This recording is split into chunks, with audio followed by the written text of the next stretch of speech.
Comment est-ce qu'on distingue l'arthrose de main du canal carpien? Alors, je suis très étonné de la question parce que c'est très facile à faire la différence.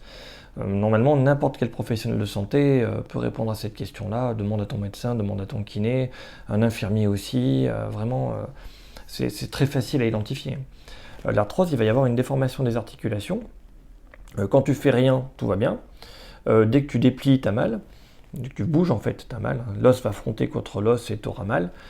Au bout d'un moment, si tu frottes suffisamment, tu auras détruit toutes les cellules à l'intérieur, ça va glisser un petit peu, tu auras plus de douleur, plus trop de douleur en bougeant. Dès que tu t'arrêtes, là tu as l'inflammation qui va venir, tu auras une douleur qui sera là, présente, qui va écraser tes articulations. Et si tu te remets à bouger, tu vas réavoir de la douleur, puis après elle va rediminuer, et dès que tu t'arrêtes, tu auras remal. Ça c'est l'arthrose. Le canal carpien, comment ça marche? Il y a 3 signes. Le premier, c'est tu mets la compression, là, on voit pas bien, mais on va essayer comme ça. J'appuie sur, voilà, pour que mon poignet soit bien cassé là, bien comme ça. Oh, je vais faire comme ça. Tu fais ça, t'attends.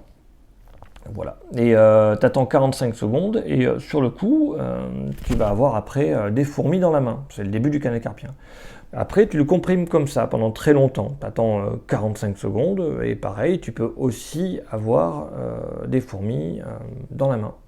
L'autre truc, là, je peux pas parce que j'arrive pas à tenir, mais une fois appuyé ici, là, très fort, là, tu serres là, comme tac, tu demandes à quelqu'un de te le faire. Et tu attends 45 secondes, tu auras des fourmis dans la main. Et le dernier, c'est le signe de Tinel, il faut taper comme ça, là, touk, mais au creux du poignet. C'est pas facile à une main. Vraiment, là où il y a tu vois les petites rides, là, eh ben, c'est là. Tu tapes là-dedans, tac, et où tu demandes à quelqu'un de taper dedans, et tu vas sentir comme une décharge électrique qui peut aller dans la main et remonter dans le bras. Donc ça, c'est des signes pour attester qu'on a un canal carpien.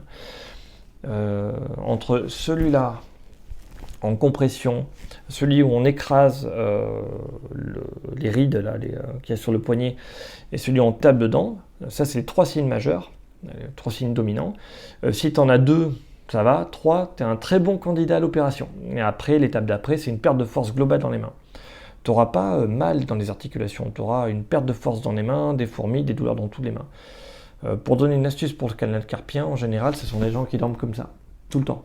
Comme ça, ou comme ça trop longtemps, ou qui tiennent des activités dans la vie de tous les jours avec le poignet trop comme ça ou trop comme ça. Il suffit qu'ils arrêtent et de suite ça va mieux.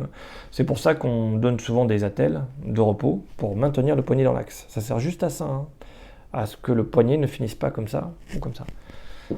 Voilà. Demande à ton médecin, normalement c'est hyper facile à identifier.